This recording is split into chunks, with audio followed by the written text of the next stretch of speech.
Hi everyone, I'm happy to be here as always today.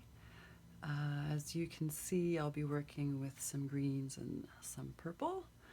All my products today are from Artist Loft. I have the black, metallic purple, metallic leaf green. This one is the neon green, and I have some white here. Everything has Floetrol, everything has water, and I'm going to be working on a tray today with a black background, hoping to get some nice negative space.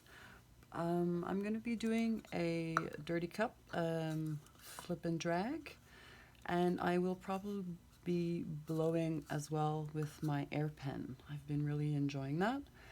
And that's about it. I'm going to be using my black only for the background.